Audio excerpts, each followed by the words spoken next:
Hello, welcome to Lion and Mouse Commentary. I'm Tori, and this is my best friend Holland. Hello.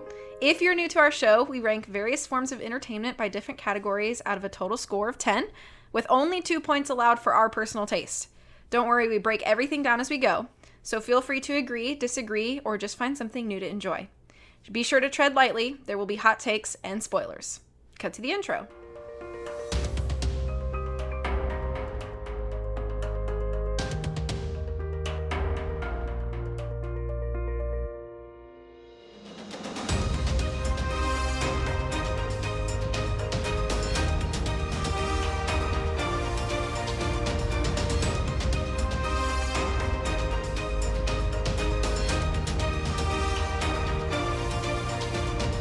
Okay, today we chose Coco Moon by Owl City for us to review.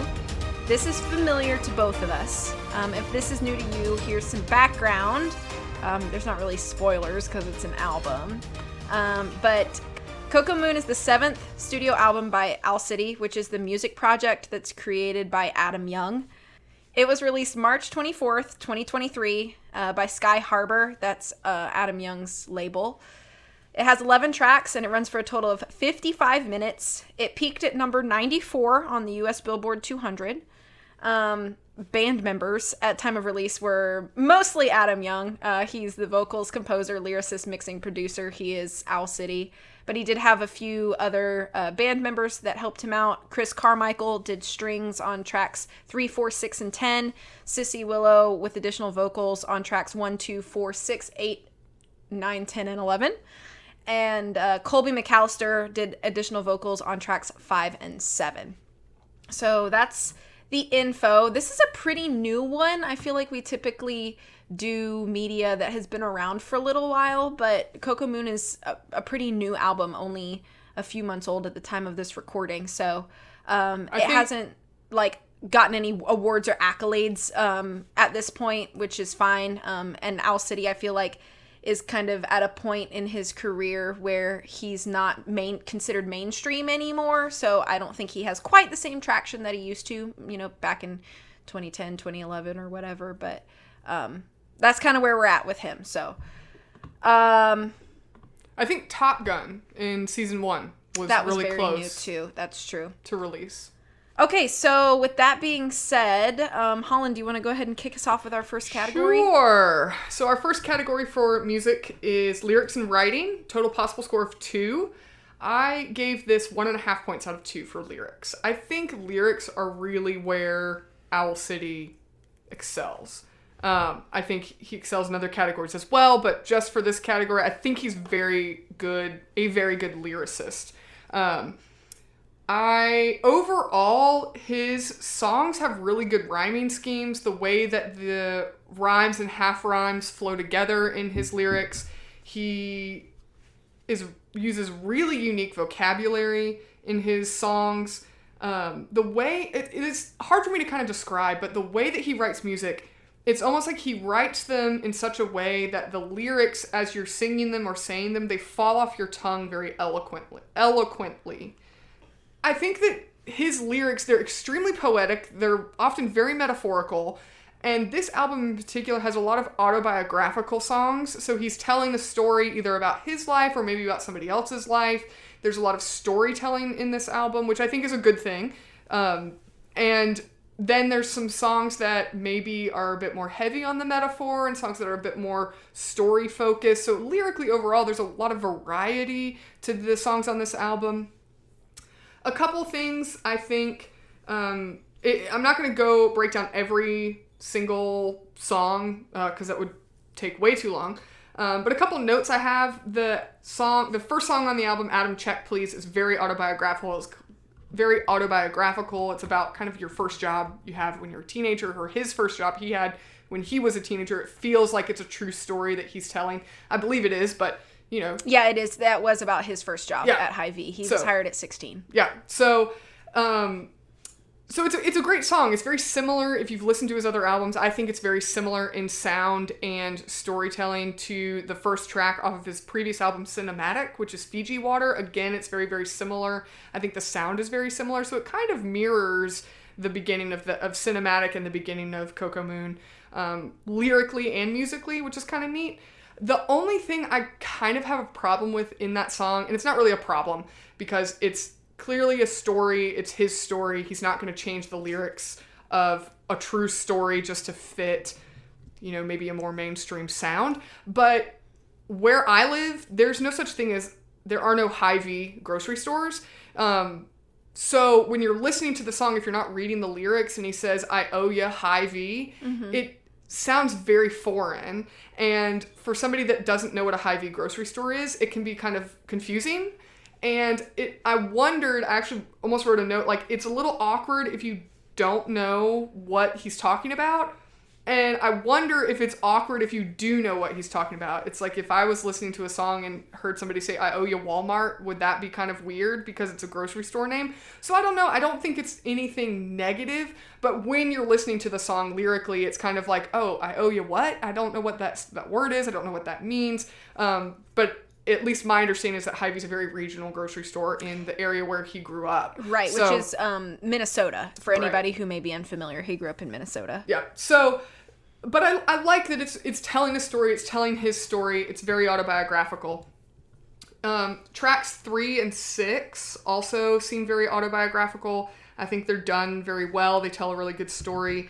An example I have of kind of the vocabulary that he uses, the second song, Under the Circus Lights, that was just an example I had for the way that he uses a lot of vocabulary and metaphor, and so the words feel when you're saying them to kind of, put that into his words. He's kind of before the chorus or after the chorus, he says, what a display of rosé poetry, what a majestic menagerie.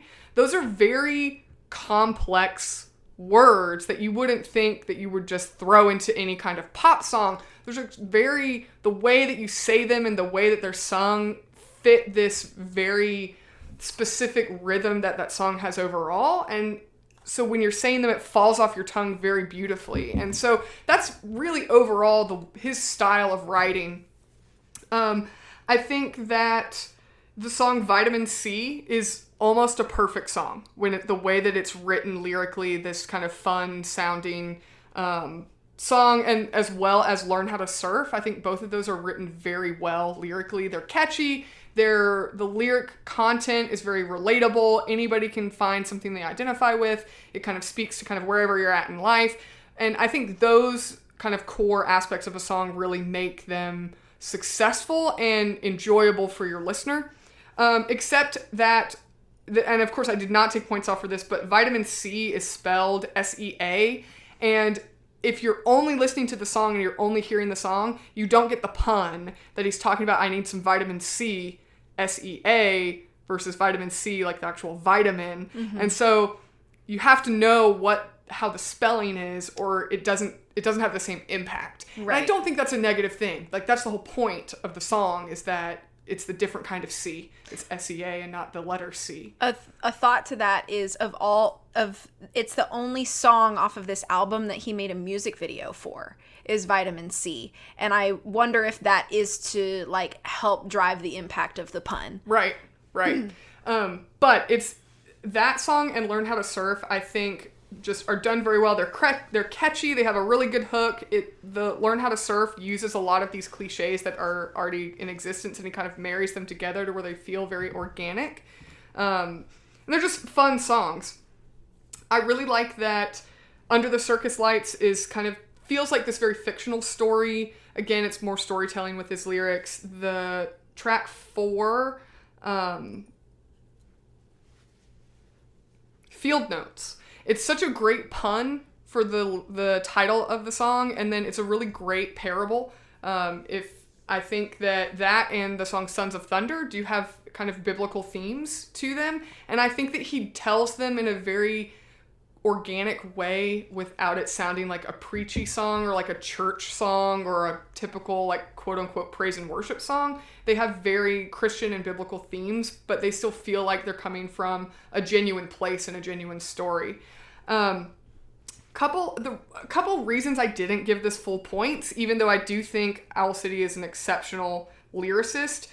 The song Kelly Time, I really don't have a problem with this song, but I don't like it. And one of the reasons I don't like it is because I think lyrically it's very confusing to figure out what the song is about. I looked it up and I'll talk about it. Okay. And we'll get there, but if you haven't, I'm interested to hear the backstory of it, because if you don't know the backstory, it sounds like the general message of the song is kind of a friendship that's fallen apart. It's kind of maybe their friendship has drifted away, but then he repeats these motifs of angel wings. So did somebody die? Did somebody not die? Is that just a metaphor for something else? So I don't dislike the song, but my critique of it is it's one of those songs that's so autobiographical that I feel like the only person that can relate to it is Adam Young or Owl City. And I don't think that's necessarily a critique. When you're creating art, you create whatever art speaks to you, and if other people like it, they like it, and if they don't, they don't.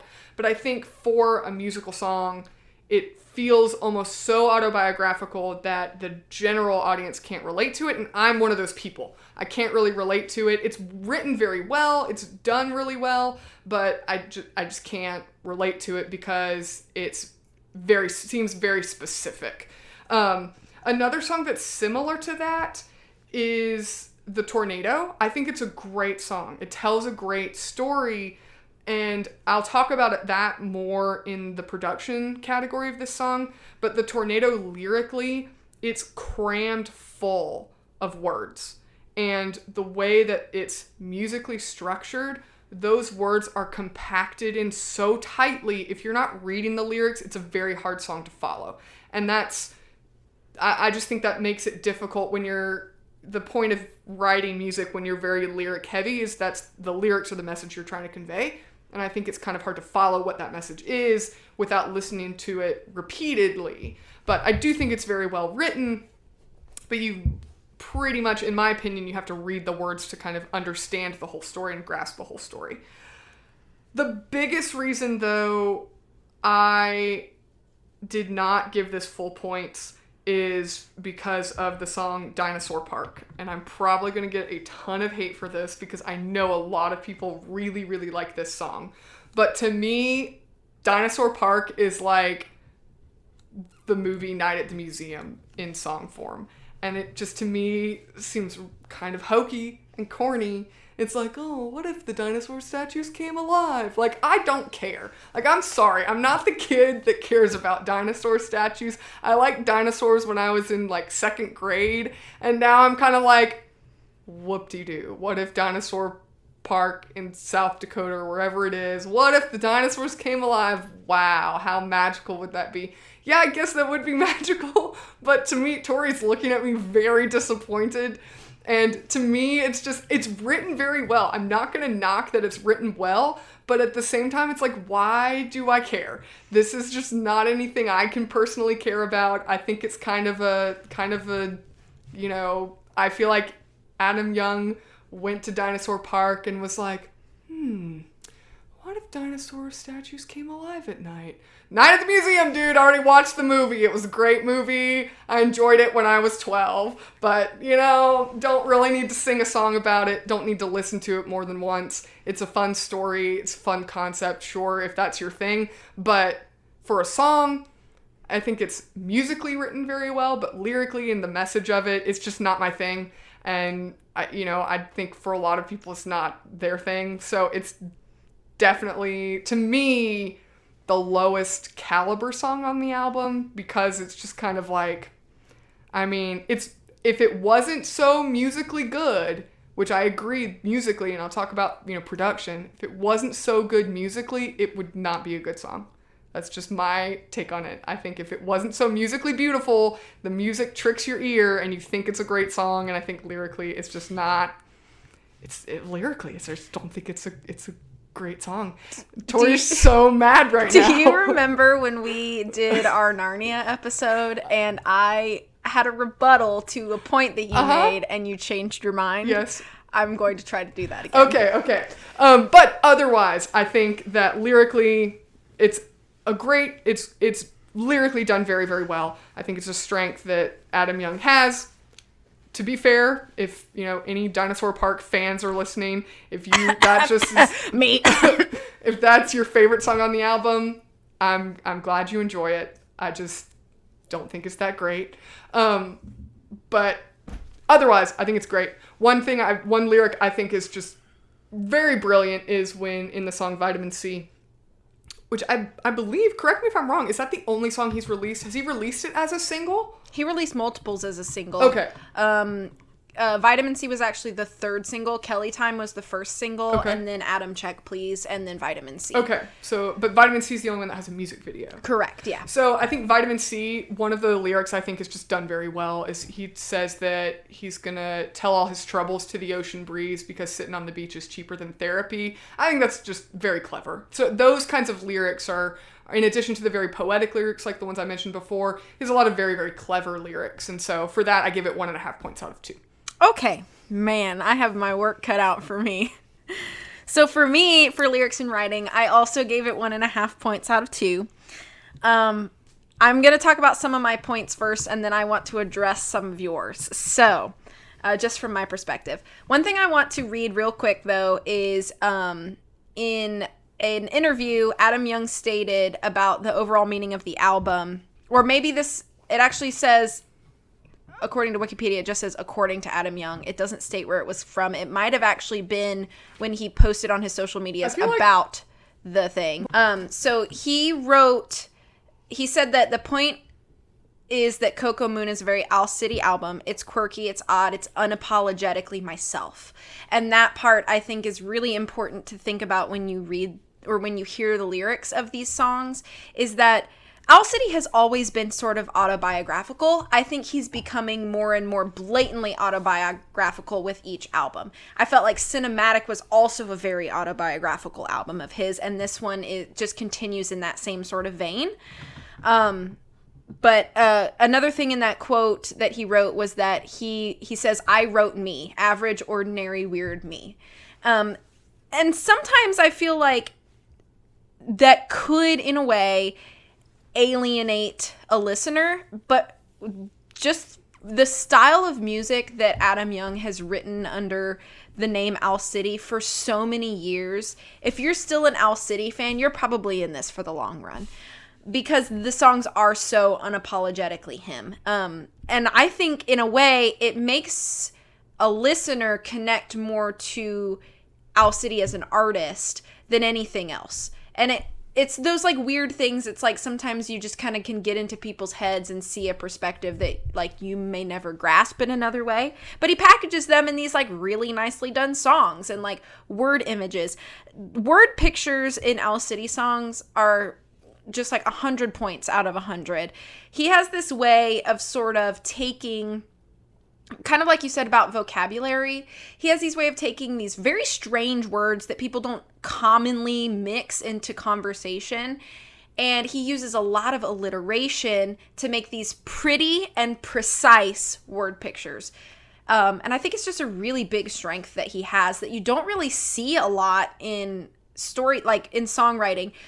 We've talked about Taylor Swift on the podcast before, and we both have agreed that she is a very strong songwriter as well. However, she writes in a different way than Adam Young does. He writes in a lot of sort of painty, picturesque type vibe. He's very ethereal. Yes, he's very he is metaphorical in sort of like a lofty way. But it's not lofty in the kind of sense where it feels like egotistical either, if that makes sense. So I just think he has a really great way of using his words. I've always loved the way that he uses puns and wordplay. It's almost like jokes sometimes throughout. It has almost a comedic value to it, but never in a way that makes it feel shallow or cheap.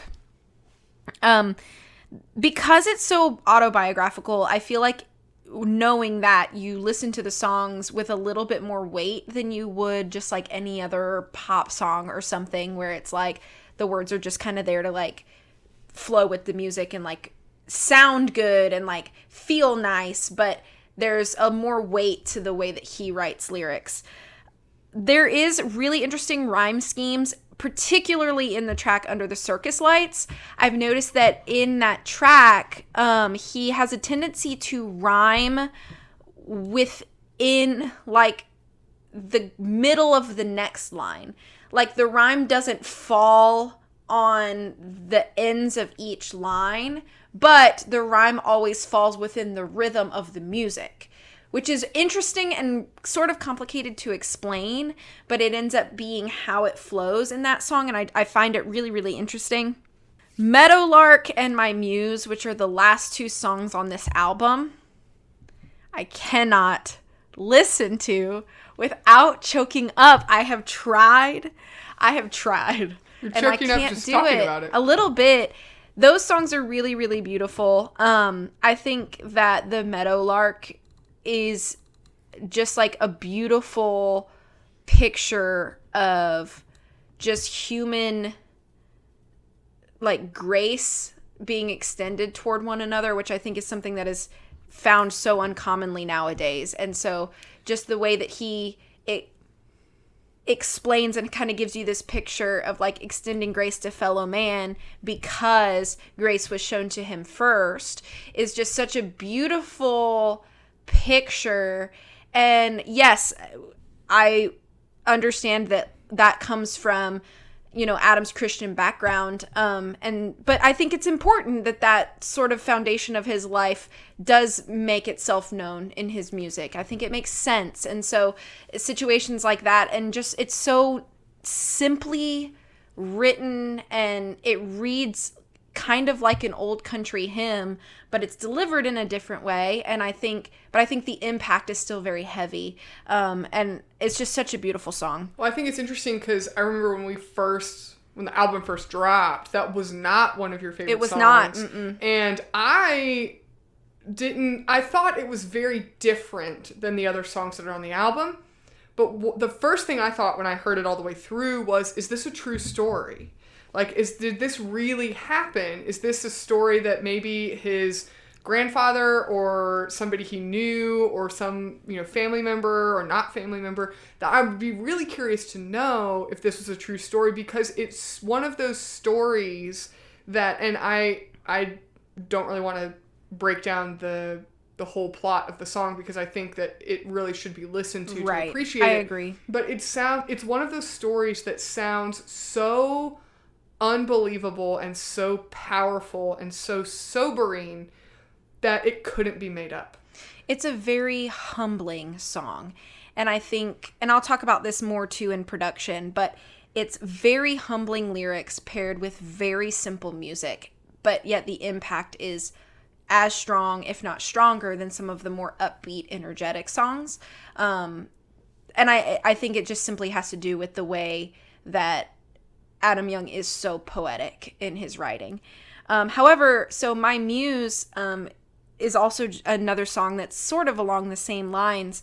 My Muse is a direct sequel to his song Be Brave, which is off of his cinematic album, which for those of you who don't know or may not know the lore behind Owl City songs, Be Brave is a song off of his cinematic album, which was his previous studio album, that talked about him meeting the woman that he fell in love with. And then My Muse is the continuation of that story and talks about their wedding. And I just think it's beautiful and honestly relationship goals, because it's so perfectly, beautifully like in love. Like it's just the whole song, it just exudes the feeling of just like being in love, and not just like the butterflies and like warm feelings and stuff that come with that, but just like the love and the commitment that they've shown to each other. And it's just a gorgeous, gorgeous, beautiful song. So those two make me cry. So by the time I get to like song 9, I'm like, all right, get the tissues, because the next two are gonna be rough. Now, that's my notes for that, but I want to address some things that you talked about. First, I want to talk about Kelly Time. It is not one of my favorite songs, and it is the reason that I took off half a point, because it makes zero dang sense when you listen to it.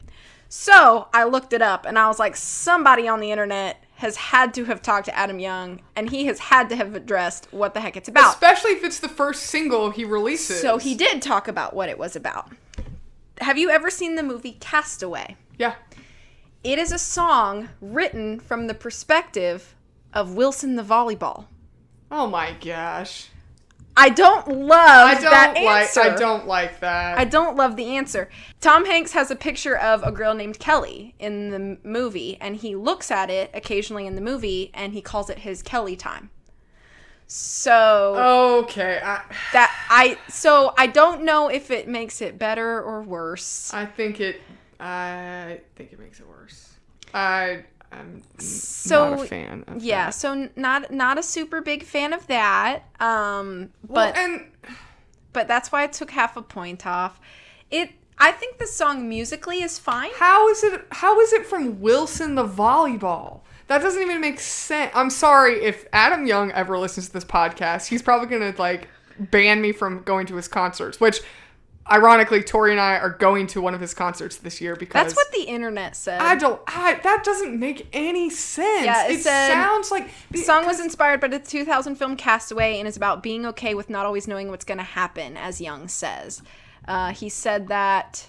this to PM Studio Music. It makes sense for it to be a story that Tom Hanks is saying. It's from his perspective. Why would Wilson be getting out of a car? I don't know. Maybe... Why would Wilson be saying he's sorry? I think I saw the Wilson thing on, Genius. Maybe it was written by somebody else who doesn't actually know. I'm reading the actual interview here. It's about being okay with not always knowing what's going to happen. It's about finding the strength to keep moving forward, to keep moving on. It's about learning to stay optimistic in the future, even though it's always up in the air. Because if there's one thing I do know, tomorrow the sun will rise and you never know what the tide might bring. Okay, maybe the Wilson thing was made up by somebody else on the internet, because the only thing that he talks about is it being inspired by the movie Castaway. That makes more sense. Yeah. So perhaps that was just bad information I had retrieved previously. That makes more sense. And I think that, that makes it a little better. But still, it's one of those things. It's a very confusing song. If you don't know the information about it being inspired by Castaway, it's like, I have no idea what you're talking about, right. Man. No idea. You could have thrown a little FedEx plug in there or something, right. To let us know. But so, okay, now. Okay, you're gonna come back at me for Dinosaur Park. Tell me how Dinosaur Park is any less campy or cheesy than other songs in his discography, such as Hot Air Balloon, Yacht Club, Fireflies. Those songs feel similar to Dinosaur Park in the way that they're given with a sense of sort of childhood innocence, wonder, magic, The Honey and the Bee, other songs in his previous discography. Dinosaur Park feels the most, out of all the songs on this discography, Dinosaur Park feels the most like old school Owl City to me. And so because of that, it feels very nostalgic to me. I think there's something to be said about the fact that when Owl City was at its peak, it was with Fireflies. Fireflies is kind of a campy, weird, silly song. Sure, there's extra meaning to it that we don't necessarily see on the surface, but I feel like Dinosaur Park kind of fills that vein of just sort of a child whimsy, it's very whimsical and kind of silly and sure, a grown man wouldn't think this way. My rebuttal to that, though, is all of those songs you mentioned are different from Dinosaur Park in that they're all relational. Hot Air Balloon is about relational with a friend. So is Yacht Club. Fireflies is a longing. I'd like to make myself believe that planet Earth turns slowly. I can't, and Fireflies was written. It's like not the whole lore. We're getting in the weeds here, yeah. but it's like Owl City had similar like backgrounds, like with songs like Fireflies. It was a guy in his basement that can't sleep at night, so he writes music. So it's like the musings of somebody that's kind of lonely and is writing, but Dinosaur Park is literally like, I went to South Dakota. It's like Madeline Island without any of the relational connection, human connection that makes Madeline Island relatable for other people. Now here's the thing. Here's the thing. I will give you this. Dinosaur Park is the musings of somebody, maybe it's the musings of somebody that is alone. And so that's their thoughts they're thinking while they have nobody with them. So I was going to say maybe it'd be better to compare it to a song like Lucid Dreaming or Lucid Dream. No, I don't think it's anything like Lucid Dream. Okay, well. I think it's literally like Night at the Museum. Like, wow, what if these statues came alive? And don't get me wrong, like, I agree. It does have that, maybe it has that childhood musing or whatever. But musically, it's paired with this music that sounds like the score to a dramatic film. It's like, why are we making this sound like it's significant when it is this fun, whimsical kind of, so then ethereal musings? Are you saying that your problem isn't necessarily the lyrics, but the pairing of the lyrics with the music? I think the lyrics and the music together do the song a disservice. I think you could have I don't think lyrically it's his strongest work, period.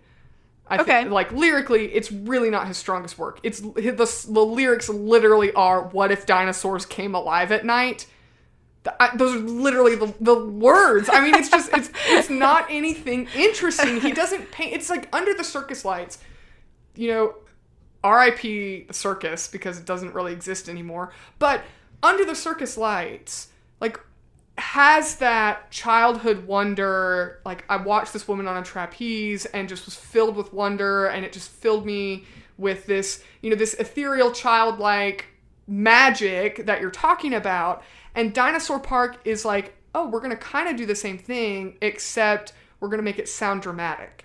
Instead of fitting that, like, Fireflies, the whole appeal of Fireflies, the reason people tolerated, I wouldn't say tolerate in a negative way, but the reason that people that were not fans of Owl City liked Fireflies is because musically, the music and the lyrics fit together. And I think that the music and the lyrics of Dinosaur Park do not fit together in a way that makes the lyrics feel like anything other than, like, an 8-year-old's journal entry. Like, it just doesn't have that wordplay that Under the Circus Lights has. It doesn't have the musical appeal that Fireflies has. So, no, you don't convince me. Okay, I didn't succeed in changing your mind this time. Did not change my mind. We are just going to disagree then. That's fine. I still give it. That's the reason I said I know I'm going to get a lot of hate for it, because I've seen on, like, social media and feedback that a lot of people love that song, and it's okay. It's fine. We'll disagree. I don't think it's a good one. But because this isn't the personal taste and preference, like, I genuinely am arguing for the fact that I don't think lyrically it's a good song. That's okay. And I just also still disagree. You can absolutely disagree. That's why we have this podcast. Right. But I just want to clarify to the listeners, we have a category for personal taste and preference, and I'm not arguing that I just don't like the song. I'm arguing that lyrically I don't think it's good. So I just want to clarify. That's fair. That I am saying that from an objective standpoint and not just on a personal taste preference. Okay, sounds good. I still gave it 1.5 points out of 2. So next category is singing and vocal ability out of a total possible score of 2. I gave this 1.5 points out of 2. I do think, in general, Adam Young, I think objectively, he does not have the best voice to ever grace the music scene. He has a good voice. I'm not in any way knocking his ability.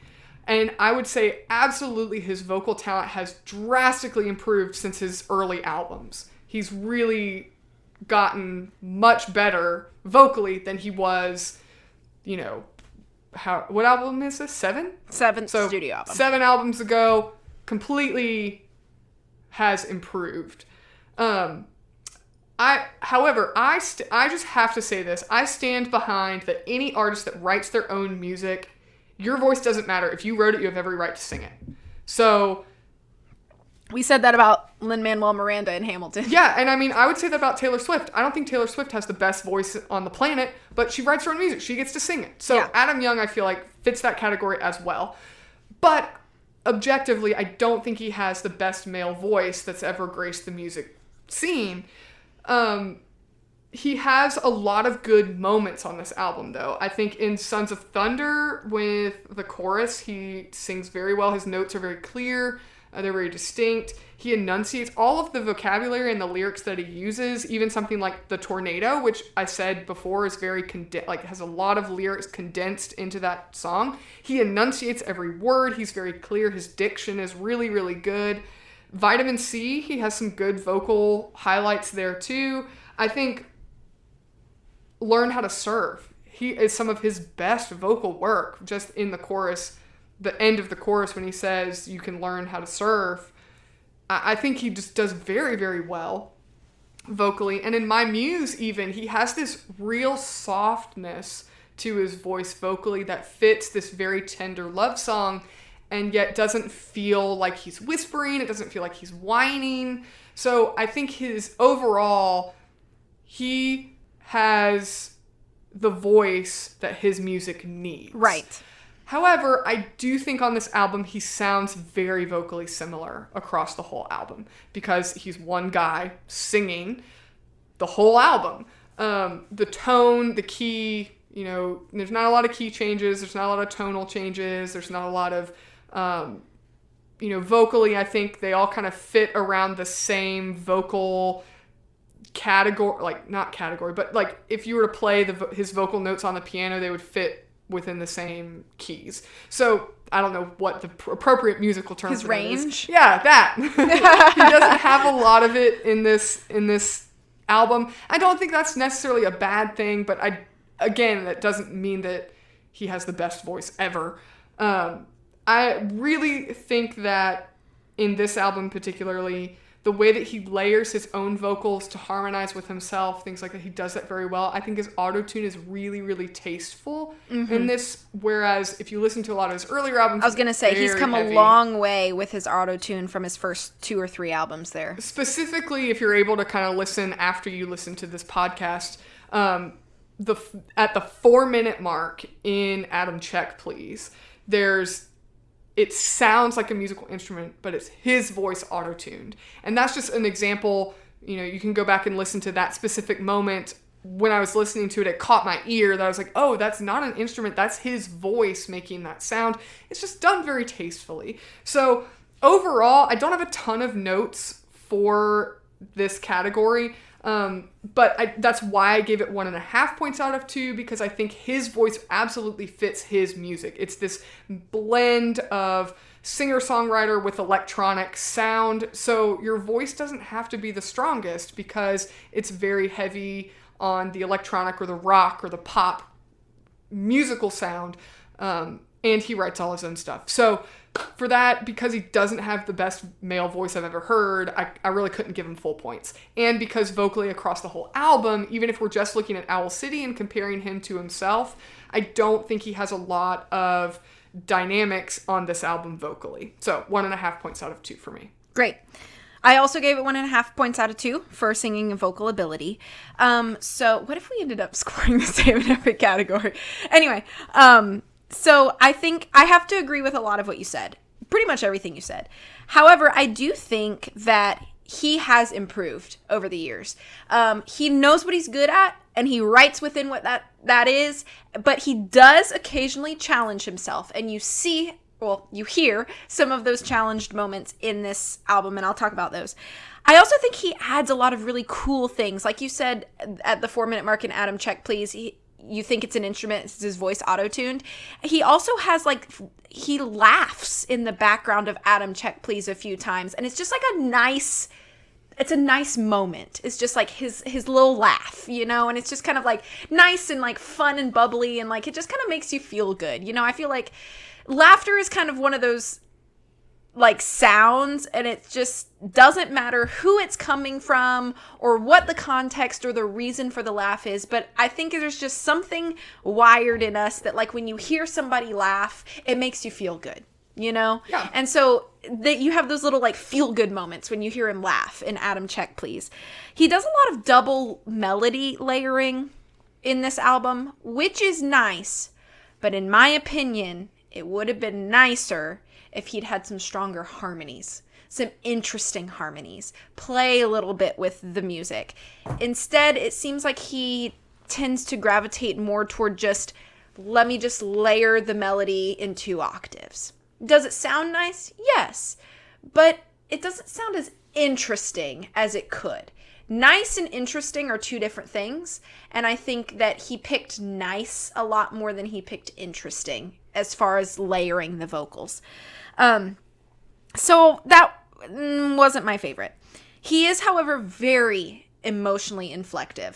And like you said, his voice changes to match the emotion of the song. I do think, and I'll talk about this a little bit later in album flow and cohesion, I do think that the emotion in this album does tend to be slightly consistent, if not delivered in different ways. The overall flow of the emotion is consistent, but he does add a layer of interest to each song by how he inflects or emotes vocally. So I think that that's a nice strength. He does have a distinct voice. Like you said, if somebody were to be like, name your favorite male vocalist, it's not going to be Adam Young. Nothing against him, because he's doing fantastic. And I have been a fan of his music for over a decade. So it's not in any way a slight. Well, it's like, I hate to compare him to Taylor Swift, but in the way that I would say that Tori loves Owl City as much as I love Taylor Swift. And I think one of the things we both would agree with both of those artists is we don't love them because we think their voice is the best voice ever. Yeah, we love them because how we resonate with their music and how their sound and lyrics like speak to our like soul, and there's like a level of connection there, like human art connection. I know that sounds like so, flowery, but like it's true, like there's just like something in Owl City's music that has and always has and probably always will speak to me on a level that a lot of musical artists don't. So I don't care that he's not the greatest male vocalist, because I still want to listen to him. Yeah.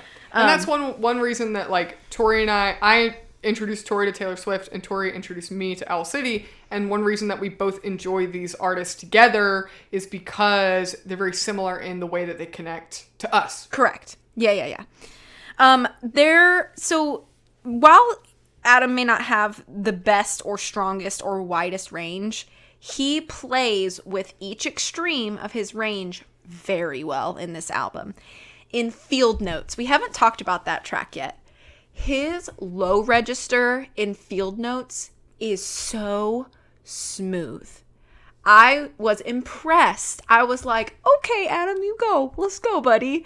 It's so nice. It's so smooth. It feels weirdly conversational, which, how often are you going to use that word for a song? But just the way he sings it, it's very cozy. It almost feels I don't think intimate is the right word, but like in a way, but it does. It's like you're getting this information from a friend. Maybe you're talking low over dinner or something, like it just feels, there's a level of closeness that you feel when you hear him sing in that sort of low register. And I just really liked it.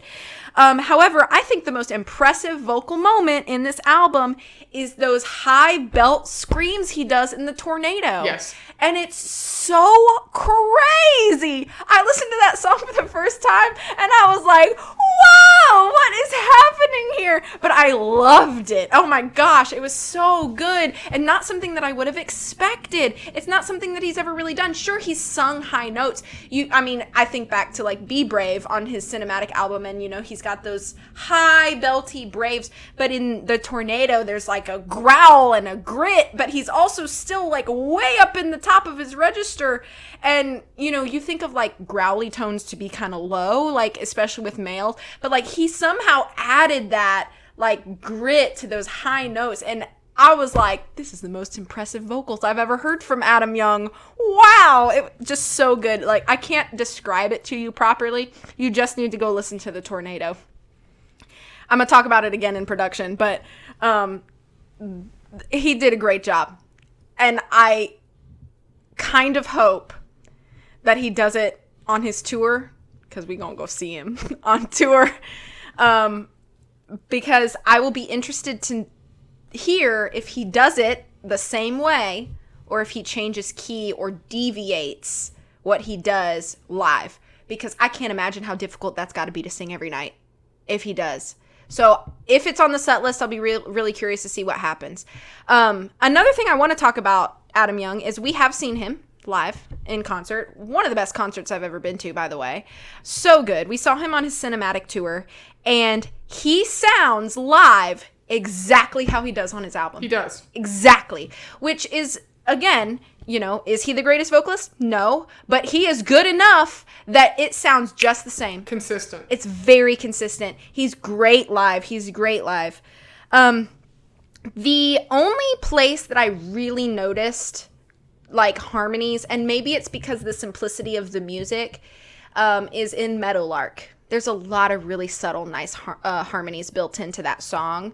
And there's not a ton of, like, really, like, pretty, just, like, simple, like, melody with the third and fifth built into this album, at least not noticeable. But in the Meadowlark, you have that really nice, classically built third, fifth harmony layered on top, and it's just so nice. And probably another one of the reasons that song has really grown on me is just vocally. I think that it's just delivered so perfectly. It delivers the lyrics so perfectly, it pairs with the music so perfectly, and just the way that he sings it feels like a story that you're being told. So all of that to say, I do agree with a lot of your points there. And I think that if you were to compare if you were to listen to all of Owl City's discography in order, let's say from first album to current, you would hear the improvement happen over the years. And so I want to give him kudos. I want to give him props because, you know, I think a lot of vocalists tend to kind of stagnate over the years. You know, I think of, I hate to compare because vocalists are all very different. But I think of a group like, I don't know, like Fall Out Boy. They're great, but they haven't really changed vocally. And Patrick What's-His-Face from Fall Out Boy, he sounds the same in his new albums, as they did in the old albums. And I'm not really hearing a lot of growth there over the years. However, with Owl City, you can hear the growth. And I think it's something that he should take pride in. And as a fan, I take pride in because I know that he is improving and he's continuing to... He knows what he's good at, and he's not trying to do something he's not good at.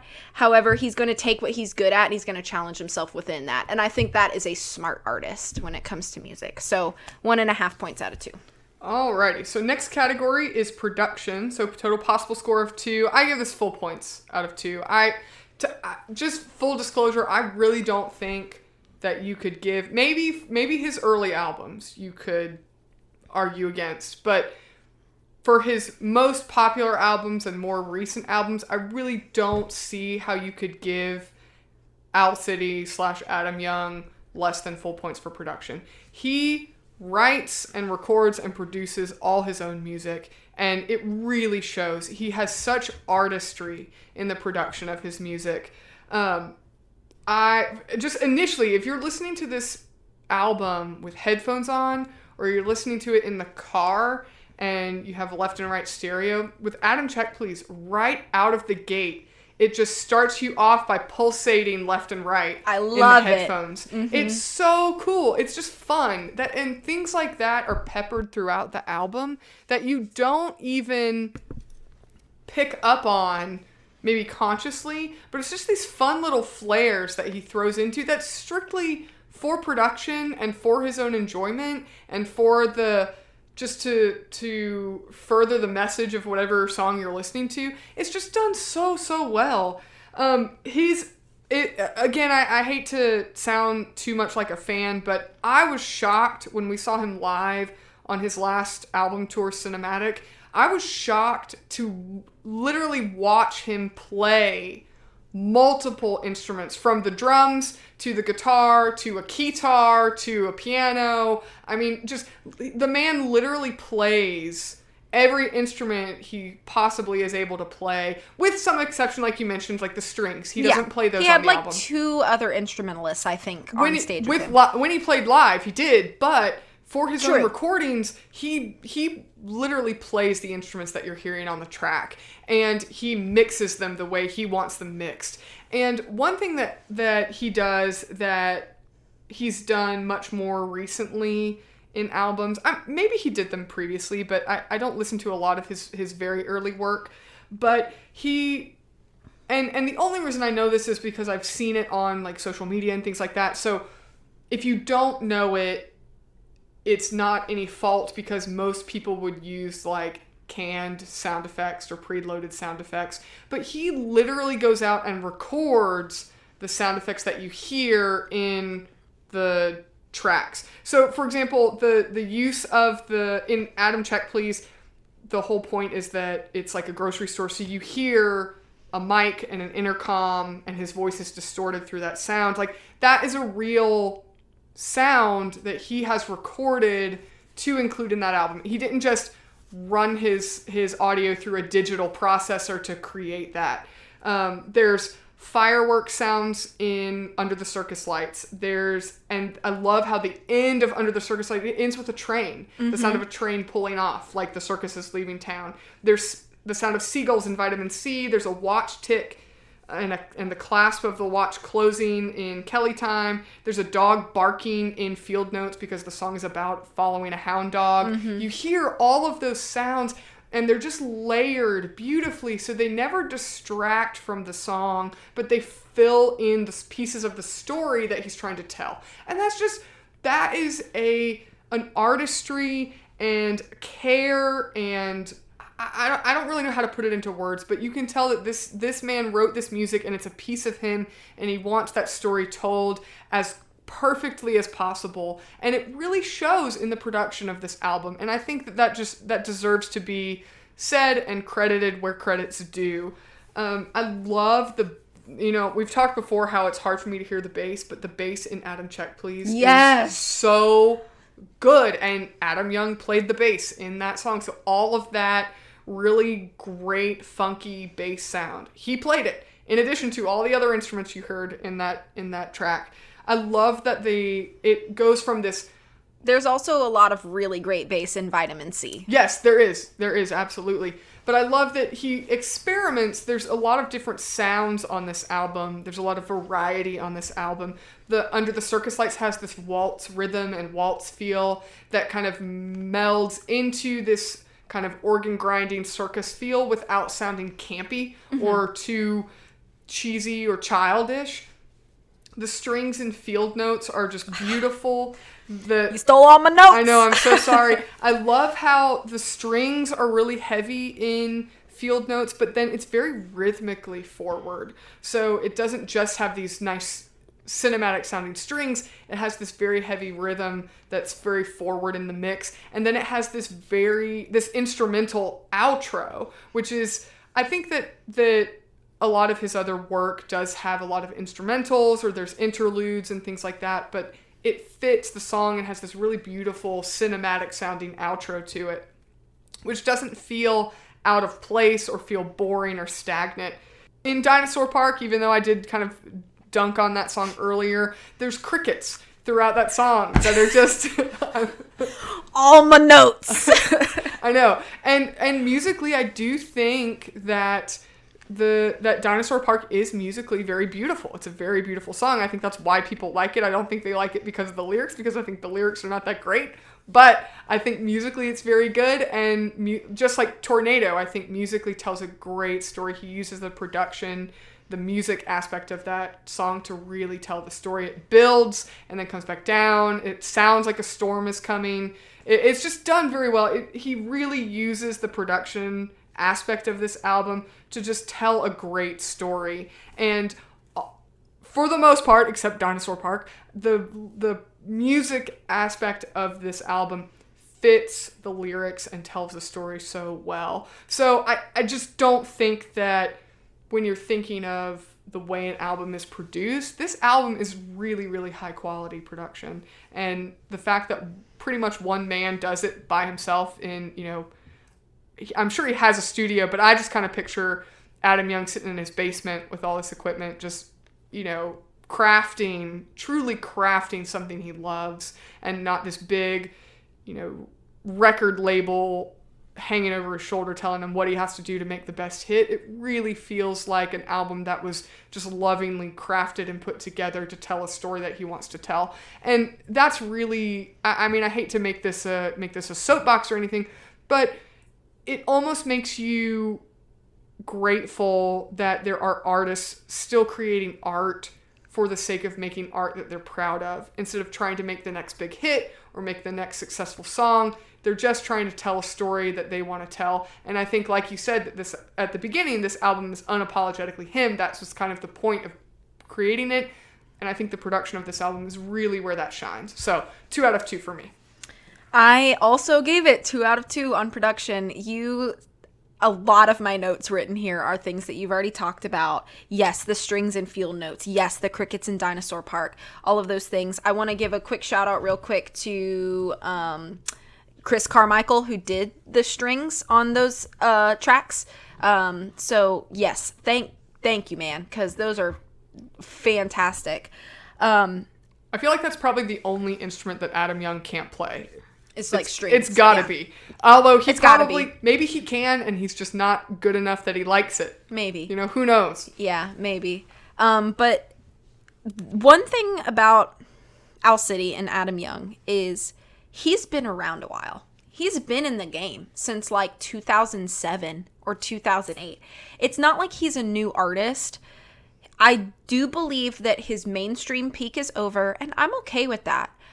I don't think that he is bothered by that either. And I think that's made very evident by his statement of that he just wanted to make music that he liked. He wanted to write the songs that he wanted. But you can tell that there is so much care in the attention to detail that he has given these tracks from a production standpoint. I saw as Owl City, as Adam was posting, about a year before this album was released, he had posted "New music is coming," something along those lines. And so hype started. And it was a year before we had an album. And I noticed as he would post like little, clues, teasery, tidbit things, there were people in the comments. He turned off comments for some of his posts, by the way, but the comments that I did see, and I saw some things on Twitter too, people were becoming very impatient with him. And I sort of understand, kind of, because it's been 5 years since Cinematic, but at the same time, I'm so sick of people feeling like an artist owes them a new album every year or every 2 years. If you truly appreciate the art of that artist and the production that goes into creating something, I believe in the case of Owl City, I believe this about a lot of things, but particularly because we're talking about Owl City here, good things take time. And I am okay waiting. Because I know at the end of it, I'm going to get a nice little packaged album that has all of his heart built right into those songs. And that's what I'm here for. I'm not really here for another Owl City album. I'm here for an album that Adam Young has crafted out of his heart for anybody who cares. And while I'm still here and caring, I'm going to appreciate that. So bump all those haters that were impatient, because I think it was worth the wait. We get all of these wonderful, small tiny little pieces. And like you said, the fact that he goes out and records like crickets for Dinosaur Park and then throws that in, like, he could sample that easily. But the fact that he takes so much care into like going out and like naturally collecting these sounds, it makes me think, and maybe this is my speculation as a fan, but it almost makes me think that like Adam Young finds musicality in everything around him. And I think that's pretty cool. He's, recording all of these ambient noises and layering them into songs. And he did that a bit in cinematic as well, but I think it's even more, it's like ramped up in Coco Moon. And just knowing that like he hears this sound and probably thinks to himself, oh man, that would sound so good in a track. Or he writes a song and thinks to himself, what sort of sounds would tell this story or would evoke the emotion I'm trying to convey, or whatever the process is, the result of that work is so evident. And I just think it really, really should be commended, because I know it is not easy work. He's not taking the easy route for getting those sounds. So thank you for that work. If you ever listen to this, Adam, I acknowledge that work. His music has always had electronic feel since the beginning. I think, though, that these last 3-4 albums of his, it feels way less samey than it used to. And I think now he uses his electronic music skill as sort of framework now. And now he's doing a lot of really cool like instrumentation things and playing all the instruments and everything. And so you get a lot more variation in Coco Moon than you did in like Ocean Eyes, which Ocean Eyes is a great album and means a whole lot to my nostalgic heart. Do not get me wrong. I still love that album and it still means a lot to me. But if you were to compare the musical interest between that album and this, you're going to get like way cooler like situations here in Coco Moon. And I think that another strength is that truly in music, sometimes simple really is best. And I'm going back to Meadowlark and My Muse. That is 100% proof. Can you imagine the impact that could be lost in those songs if he drowned it in just noise, sound? In some songs, that's fine. I don't care if Learn to Surf is a little more upbeat and has a little bit more going on, and there's, maybe a little more controlled chaos happening in a song like that. Or let's talk about The Tornado for a second. That song is insane. Okay, my voice cracked. That song is crazy. Musically, I already talked about it vocally. Musically, that song is insane. And it makes you feel the panic of a storm incoming. And you swell in and out of this. It feels very chaotic, but knowing that it's controlled and helps with the storytelling makes that song so crazy. Can you imagine a song as crazy as that with the lyrics to My Muse? It wouldn't fit. It wouldn't go. The impact would be lost. You wouldn't be sitting there trying not to cry or actually crying or sobbing, as I have done once listening to that song, because you'd be so caught up in the music that you're losing everything. So he knows exactly, he's a pro. What do I gotta say? Like, he really does know exactly how to balance every single piece of every single song, and he's just getting better and better at that every single album. So, full points, 2 out of 2 for production. Alrighty, so our next category is album flow and cohesion, and this is a total possible score of 1, so 1 point for this. I gave this half a point out of 1, and the reason for that, love it or hate it, that's why I gave it half a point. The purpose of this is to kind of talk about the title of the album, the album art, the grouping of the songs selected for the album, because you can have an album that has like 4 great songs, but if the rest of them don't seem like they fit, then, that this is the place to talk about something like that.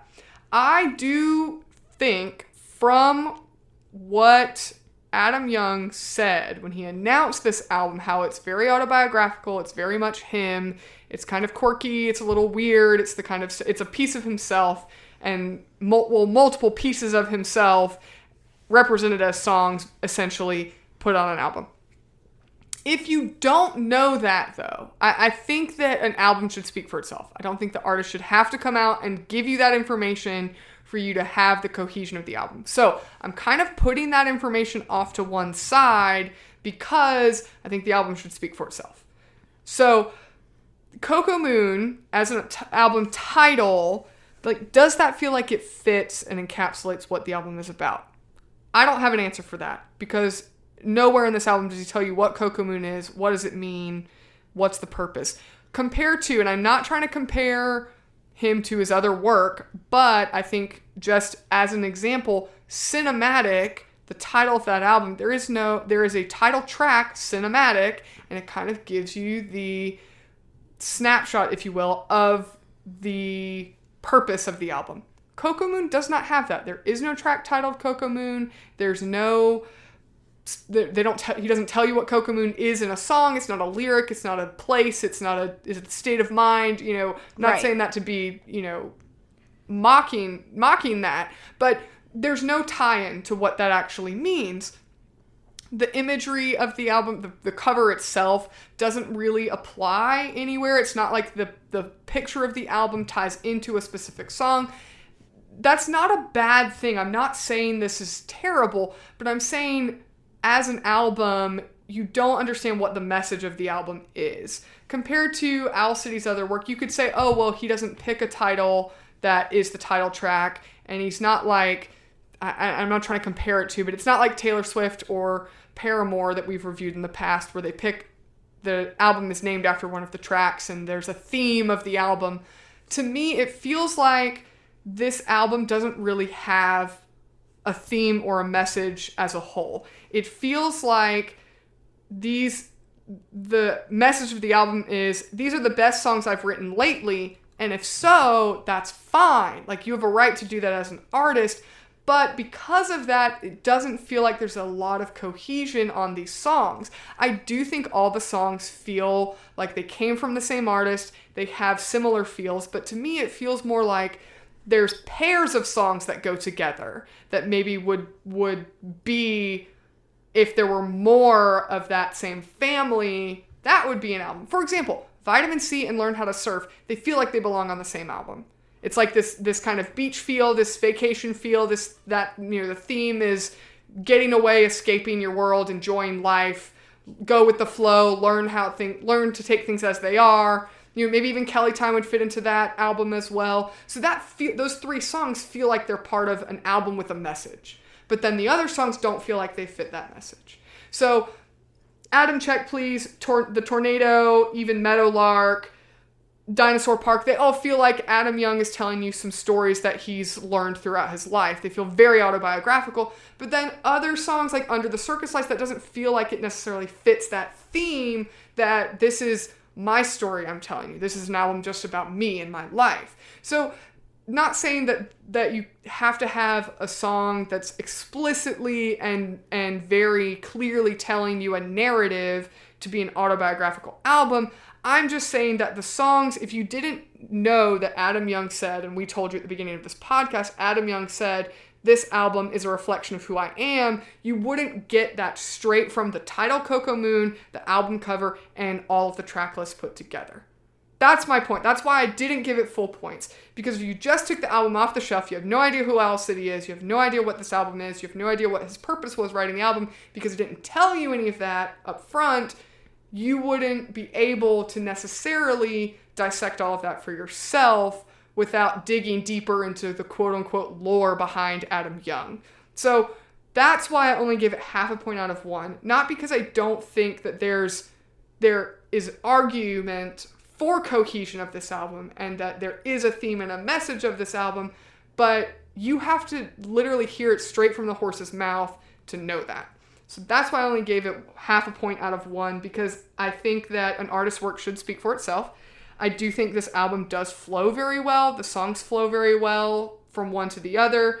There's a lot of cohesion in the album. as far as the sound of the albums go, but for an overall theme of an album, the message of the album, what is the point this album as a whole is trying to make, other than the fact that Adam Young told you what it is, I think that there could be some songs omitted and some songs added, maybe from Cinematic, some songs from there fit like it fits that message a little better, and some songs from this album feel like maybe it wouldn't fit as well. So because of that, I only give it 0.5 point out of 1. Okay. Interesting take. I don't disagree with anything that you've said. I just attacked this category very differently than you, I think. So I give it full points for album flow and cohesion, because to me, and I alluded to this earlier, this album tends to invoke a lot of the same type of emotion in me, even though they're delivered differently, and we have different genres within the Owl City sound. This whole album feels like it's all the songs are either one of two things. They either introspective or it's a memory. And so pretty much everything on this album kind of falls in under that sort of like reflective umbrella. So for me, I'm like, yeah, this all goes together just the same. I don't think Vitamin C or Learn How to Surf fit either of those categories. I think it does. So, because Learn How to Surf, he's talking about whether or not this is a fictional character or not. He's talking about this girl that he met who gave him this advice one day, and now he can't, it's forever with him. So like there is a level of memory to that. And I think with Vitamin C, there is a level of memory to longing for the beach in Hawaii while you're in the snow. So like, I think it might be slightly vague, maybe some is a little bit of like a stretch, but I think at its core, there's like a level of memory or longing or introspection that happens with pretty much every song. So for me, I thought emotionally, this was a very consistent album. I thought it was very consistent, and it never felt like tired or boring through the whole thing. If I want to talk about flow for a second, I think that the flow is very good with the exception of one moment. But you start out with good energy with Adam Check Please, and then you kind of keep that energy. And I think the more mellow songs still have a level of like musical momentum in them that keep you moving. It doesn't feel like lulls or like we're now taking a silly nap in the middle of our party. Like it doesn't feel like that. It's not so stark. Those more mellow songs being like Field Notes, Dinosaur Park, and then of course Meadowlark and My Muse are both pretty mellow songs, but they're the last two, so it's fine. The only thing that I think doesn't super flow, but I still didn't take any points off, is I think Learn How to Surf would fit better a little earlier in the album. I would want it either right before or right after Vitamin C. I think if you swapped Dinosaur Park, which is track 8, and Learn How to Surf, which is 9, if you just swapped those, I feel like maybe that would be better. I think it might sound too similar because those songs they have really similar themes, they have really similar messages, and the sound is really similar. It has that kind of hard rock pop sound. I could see that, but so then it may get too exhausting to have them back to back. Then maybe not back to back, but I still want to push Learn How to Surf a little higher. I think it feels weird to me going from Learn How to Surf into the Meadowlark, because I think it's the biggest difference between songs. I feel like Field Notes would segue really well into the Meadowlark. Me too. Because it has that long outro. Okay, then let's say if we could rearrange the album, we'll make Learn How to Surf 4, which would come after Kelly Time and before Sons of Thunder. And then Field Notes would go Dinosaur Park, Field Notes, Meadowlark, My Muse, which would be kind of a nice ramp down. You know what I mean? Yeah. So I think the album flow could potentially be improved, but I still didn't take any points off because it wasn't so much of a shift for me that it bothered me or made me like go, oh, this feels weird or disjointed. Overall, I think this is a very smooth album. I actually think it's a little more cohesive from start to finish than Cinematic was, and I love that album. this is not a podcast about that album, but I was surprised at how well I thought this album did flow. So I guess it's interesting to me that you have a different perspective. For me, it was more about musical flow. I considered more of the musical flow and the emotional flow more than anything else. So that's why I ended up giving it full points for album flow. Cool. Yeah, no, I think that's completely valid. We just approach it from two different perspectives. Second to last category is personal taste and preference. So total possible score of 2. I give this 1.5 points out of 2. I do enjoy Owl City's work. I guess I would say I'm a fan of Owl City. Tori and I have had the debate/discussion many times of what constitutes a fan versus just enjoying something. But I use the term very conservatively, I guess. But where I call myself a fan of basically anything I enjoy. Yep. So for me, this album overall, I really enjoy this album. I think it's very, very good. And a lot of these songs I think are ones that I would absolutely add to a playlist of songs that I enjoy.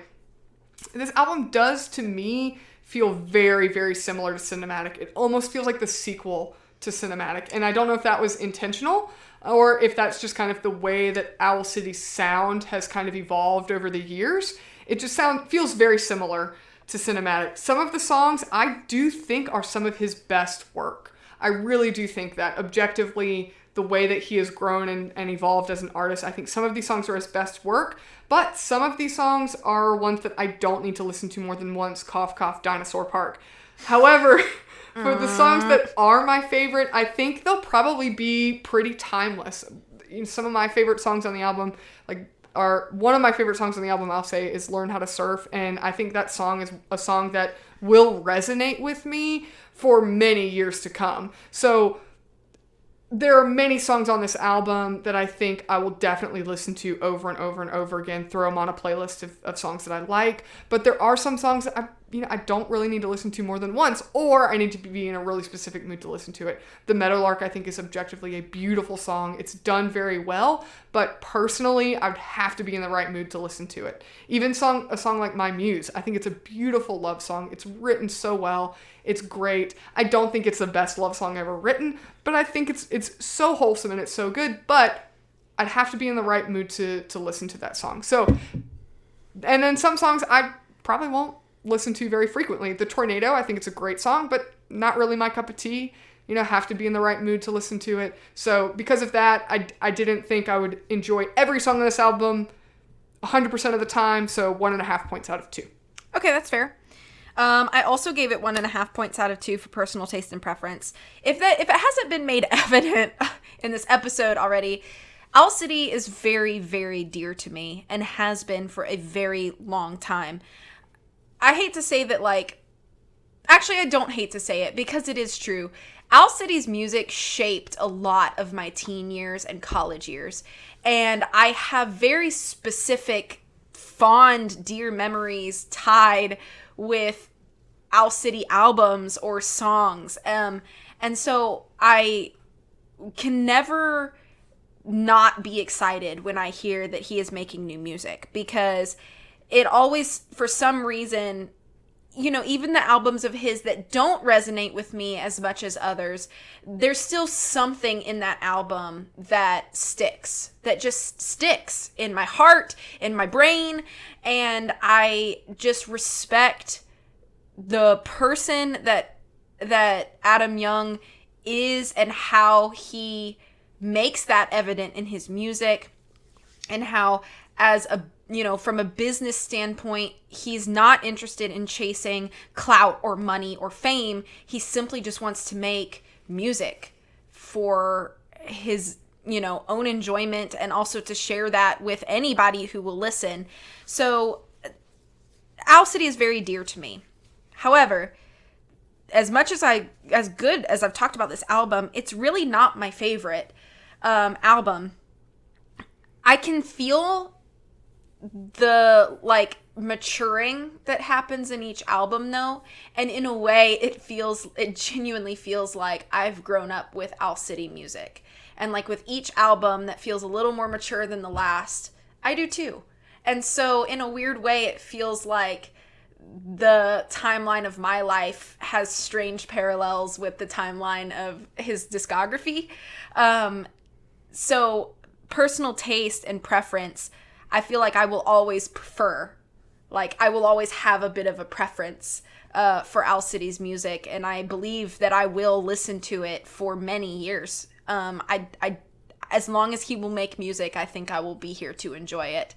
And I trust his process and music skills and songwriting skills enough to know that I believe I will always find something to enjoy and appreciate about that.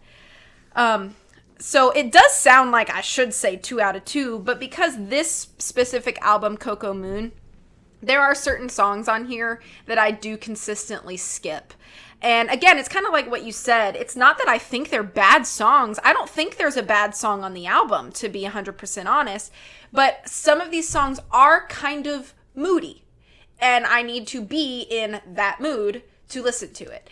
I do not like to listen to the Meadowlark and My Muse when I'm driving on my commute to work, because I don't want to sob my makeup off before I walk into work. However, there are going to be moments in my life, and I think this is probably true of anybody who listens to music on a consistent basis, where like sometimes when you're like down in the dumps, like sometimes listening to like music like that, like poignant, almost heavier songs, is almost like therapeutic in a way.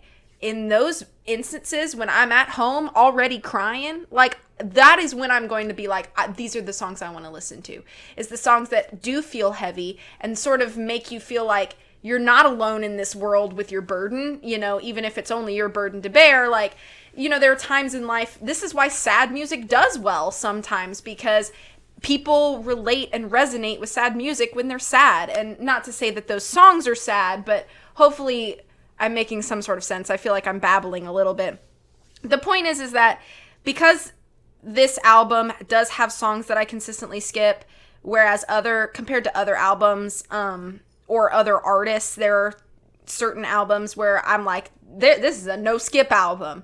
That doesn't necessarily apply here. So because of that, I could not in good conscience give it full points when I know within even just the discography of Owl City, there are other albums where I'm like, let it play, because I don't want to skip anything. And that just doesn't apply here for Coco Moon. So 1.5 points out of 2. Okay, so last category is creativity. So this was probably the hardest category for me to score, because Owl City is a phenomenally creative artist. Adam Young is extremely creative and extremely talented. However, we're not reviewing Owl City, we're reviewing this album. And because of that, out of a total possible score of 1, I gave this 0.5 point. Overall, I don't think you can take away any credit for his production, the fact that he plays his own instruments, the fact that he records his sounds and doesn't use just, you know, pre-recorded sound effects. He mixes and produces his own music. It's fantastic. He's a fantastically creative and talented man. However, for Owl City, for this album specifically, a lot of these songs, they do sound like some of his most transparent and some of his most vulnerable songs that he's written. So that is a credit for him. But the album itself as a whole feels very similar musically and lyrically to his other work. It sounds like I said before a little bit, it sounds like the sequel to Cinematic. That's not a bad thing. It almost sounds like you could take Cinematic as part 1 and this would be Cinematic part 2. It sounds very raw, organic, unapologetic. It really does. He put it into perfect words. He's very good with words, but sounds unapologetically him. And there's value in that, but because I feel like he did that already in Cinematic, that this doesn't feel like it's something as new as Cinematic feels when Cinematic came on the scene. And it sounds very consistent with his work, although it does have that maturing. It has changed. He has grown and evolved as an artist.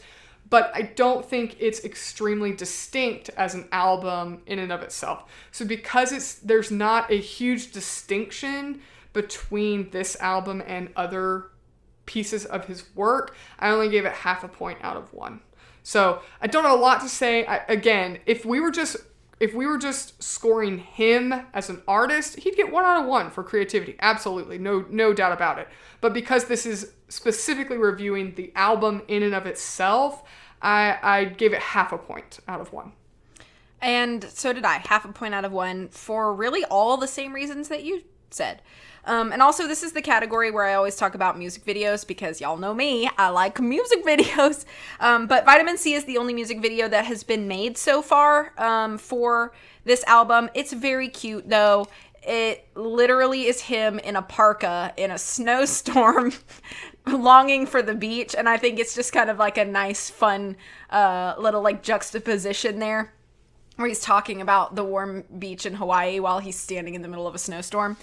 But he did make official lyric videos to every other track with the exception of the Meadowlark. There's not one for that. But every other track has a nice, cute little lyric video with what looks like stock footage, but knowing him, maybe he took it. Yeah. Because that's the sort of thing that he would do. And so, I appreciate that. At least the work, he, at the very least, made lyric videos and posted them on his official YouTube. So that's just a nice little thing that he provided as well. But yeah, I don't want to repeat everything that you just said. But again, if we were talking about him as an artist, I'd give him 2 out of 1 points. But this album, we talked a lot about his creativity in a lot of the categories. However, it's because that's what he's capable of. And we've seen that already. So it's not like he did anything super groundbreaking. He did try different things and give challenges to himself in this album. But nothing in such a way where you're like, whoa, did not expect that from him. So it still feels very him. It's comforting in that way. If you're an Owl City fan, it feels like an Owl City album. You're not going to be getting anything weird or like, oh, what am I listening to? Or he sounds like somebody else, because there's none of that. He sounds like Owl City, giving us what he does best, which is, great music and fantastic lyrics. So same for me, half a point out of 1. So what does that make your final score? So my final score for Coco Moon by Owl City is 7.5 out of 10. And mine is 8 out of 10. I thought we had the same score, but we deviated a little on album flow. Yep. Everything else was the same, though. Yep. All right, do you have any final thoughts? No, I think overall this is a very good album. If you have never listened to an Owl City album, this is a really good album to pick up for the first time. And I think that's very rare for an artist to have their most current album be one of their best introductory albums. So I think that's really rare for an artist to have, because most of the time they, like Owl City's prime, if you will, was kind of early 2010s, mid 2010s. And I feel like this album coming out in 2023, for it to be even better than when he was kind of in his quote-unquote mainstream prime, I think that's a big testament to the album and to him as an artist. Yeah, awesome. So are you ready for some lightning round? Yes. Okay. Favorite track? That is a really tough question. I know. I think that it goes back and forth between Learn How to Surf and Sons of Thunder, actually, is probably... I think Sons of Thunder, I would have to say, wins by a nose. So I think that's my favorite track. Okay. For me, it's usually between Adam Check Please and The Tornado, just because I think it's so interesting. But I like Adam Check Please a lot too. I thought My Muse was your favorite album or favorite track. That's probably honorable mention. I can't listen to it all the time because it wrecks me. But it is a beautiful song. So honorable mention to My Muse. Okay, least favorite track. We already know what you're going to say. Yes, Vitamin C. I'm just kidding. I was going to be like, you're lying to me. I am lying to you. No, jeez. Yeah, it have to be Dinosaur Park. And I swear, I just don't like it. Just don't like it. I think it's bad. And I'm sorry. If Adam Young ever listens to this podcast and makes it this far, I'm really sorry, bro, because I'm sure you really liked that song. You liked it enough to put it on an album, but I just don't like it. But if you're listening to this, please don't cry. And also tell us that you're listening to this because we would love to interview you. Yeah, and we'll Please. come backstage on your tour and you can hit us up on our Instagram. So, Bro, that'd be so cool. That'd be dope, man. I feel like I was telling Tori before we recorded this, I was like, I feel like of all the episodes we've done, the one episode that probably has the highest chance of somebody, the creator, listening to the episode, it might be this one. So we're hopeful. Yo, don't make me fangirl delusional. Just kidding. That would be so cool. No, but I do think I gotta say Dinosaur Park. I just have to make this point. I really do think that the lyrics and the music don't match. And I think if it wasn't so musically beautiful, which it is, but you know me, lyrics are the most important thing. If it wasn't so musically beautiful, people would not like it. Okay. Well, you can think that. I'm just teasing. I think my least favorite song is probably Kelly Time. That one, I'm not a big fan of that one either. I don't dislike it, but I just don't like it as much as everything else. So, yeah. Okay, next question. Okay. What lyrical or musical change would you make to the album?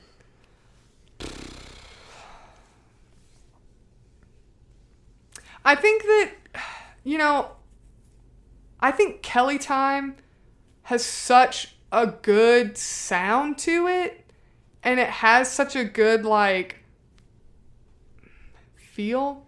I don't know. I think I would doctor either Kelly Time or Dinosaur Park, and I think Dinosaur Park could be a good song. It's like if we're going back, if anybody listened to old Owl City, I feel like what was the one he wrote about the dentist? Do you remember the one? Yeah, it's called Dental Care. Dental Care. Dental Care. That's like a silly, whimsical song, and it has a lot of good puns in it. And I feel like Dinosaur Park could have gone in that direction and been more whimsical and made more sense. But to make it more, the way that it's kind of set as kind of a dramatic, introspective, philosophic sounding song just doesn't fit. And so I think Dinosaur Park, I would probably like it better if it had more of that, what do you think dinosaurs talk about? When nobody's around, Night at the Museum clone. But if that was more of a whimsical feel and had more of a, more fun feel to it, I think it would be a better song. So that probably would be the change I would make to that. Okay.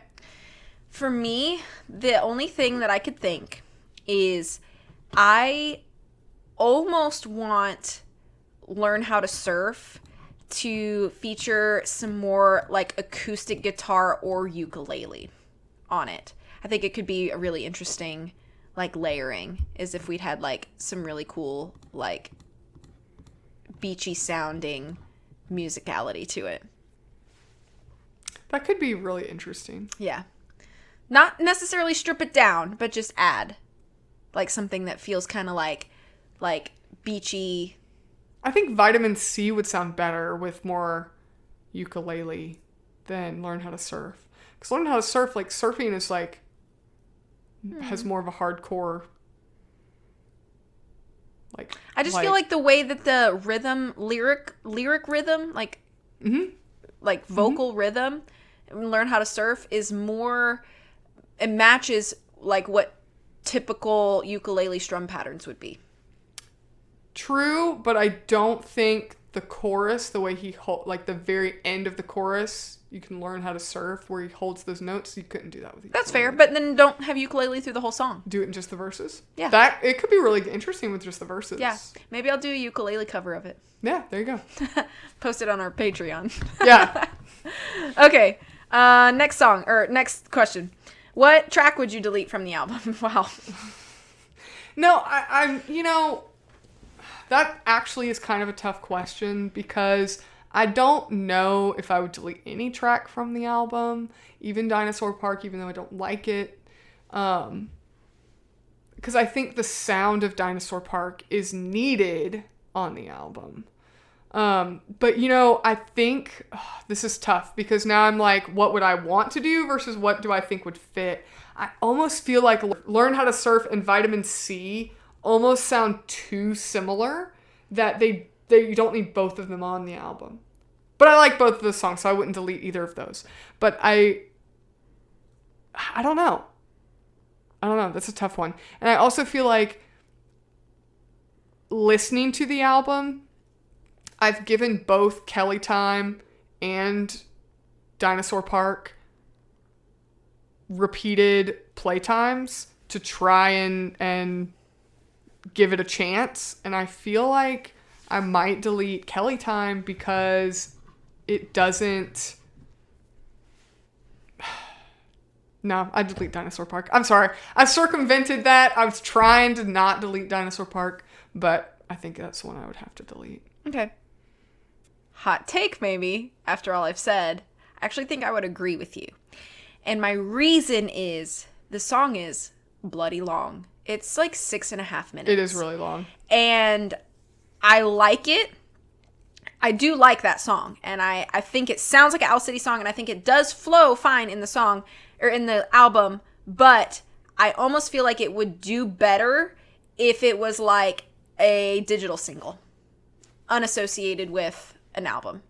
So if I could like pluck it out and just leave it on its own, I think it could do better.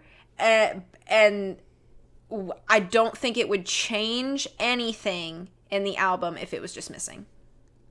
Like if it flowed straight from the Tornado, Vitamin C into Learn How to Surf. I know you said about, it might be too similar, but I don't think it would change enough to just omit it from the album. I feel like Dinosaur Park would fit more on All Things Bright and Beautiful than any other album. Or even Mobile Orchestra. It could flow there too. I don't know. Mobile Orchestra was a little different of an album. Yeah, I feel like it feels more like an All Things Bright and Beautiful album. Like track off of that album. It might. It would be interesting if we could like take it from this album and put it there and just see where it fit. Mm-hmm. That could be interesting. Mm-hmm. Okay, next question. Of all the Owl City albums, where does this rank for you? That's a tough question. I think definitely there's 7 albums. And we're not counting the EP? Correct. Yeah, and I'm not asking you to Ultraviolet EP? Yeah, I'm not asking you to like rank them all, but just like, is this top of the line? Is this bottom? Is this mid? Like, I think it's definitely in the top. Probably top 3, top 4, probably. It probably would shuffle around. It kind of depends on what I'm in the mood to listen to. But I would say it's probably top 3, top 4. For sure. I would agree. I think this is probably my 3rd favorite album. My top 2 alternate sometimes. They usually flop back and forth between Cinematic, which I just thought was an almost perfect album, and Midsummer Station, because I have so much of like an attachment to that album.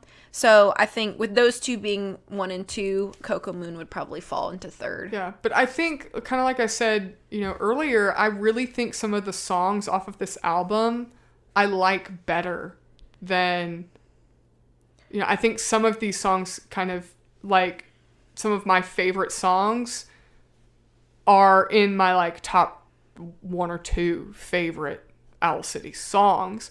But the album as a whole wouldn't necessarily be my favorite album, but some of the songs are, probably 2 or 3 of the songs would jump right into my top 5.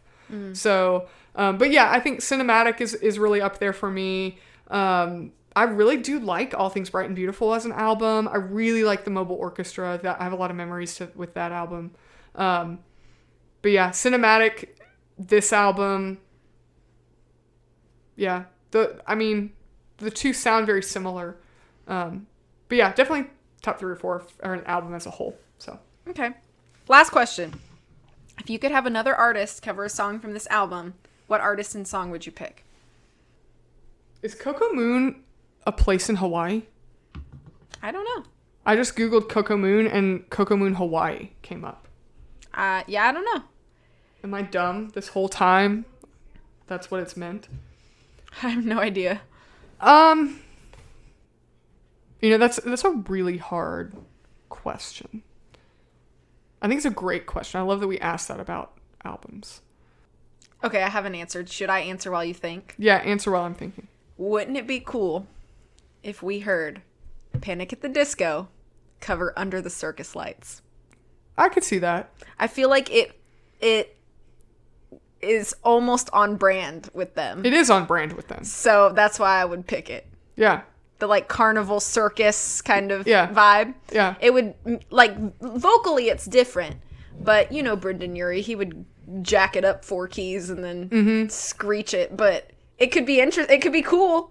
It could be cool. It would be cool. Pop punk version. That would have a good version. Yeah. I would like to hear, oh man, you know what I would like to hear? This is not, I did not expect that I would think this, but I would like to hear Hayley Williams and Taylor Swift sing like a stripped down version, which is already stripped down, of the Meadowlark. Ooh. Those harmonies in there. Oh yeah. That Like would sound nice. with the person that's already singing the backing vocals on that. Yeah. Have it like you get like 3-part harmonies in there. Yeah. I think that could be really good. I would like to hear Taylor Swift cover a song, but I think that having the two of them, the way their voices kind of complement each other, but I feel like you'd need a third person to like someone like what's a female artist that has more of a like a lower register that could like fill that in? Someone kind of like Norah Jones or somebody that Or like has Lana Del Rey. Yeah, yeah. Or even like someone with a tone like Zooey Deschanel. Okay. Kind of fill in Yeah. that lower register a little bit. Yeah. Because both Hayley Williams and Taylor Swift have kind of that higher tone. Mm-hmm. They have a more airy tone. Yeah. Bright tone. Yeah. So maybe that. That'd be interesting. Yeah. But I think it would be also cool to have like a pop punk cover of maybe I think a pop punk cover of Vitamin C would be really interesting. That would be cool. I could see that for sure. Because it already has kind of a heavy rock sound to it. So It'd be an easy like translation. like All Time Low. Yeah. Do that song. Yeah. Yeah. All Time Low, Boys Like Girls, somebody like that. Yeah. Yeah. Okay, any other thoughts? No? All right. Well, thank you guys so much for joining us on this episode. Hope you had a good time. Especially if you were Adam Young and you were listening. And if you did not, feel free to tell us why. Links to our show notes, Patreon, socials, suggestion box are all on our website at lionandmousepodcast.com. Guys, suggest things for us to review because our brains get tired and we don't know sometimes what you guys want to listen to. So whatever you want to hear us rant about for an hour and a half plus, tell us and we will do those things.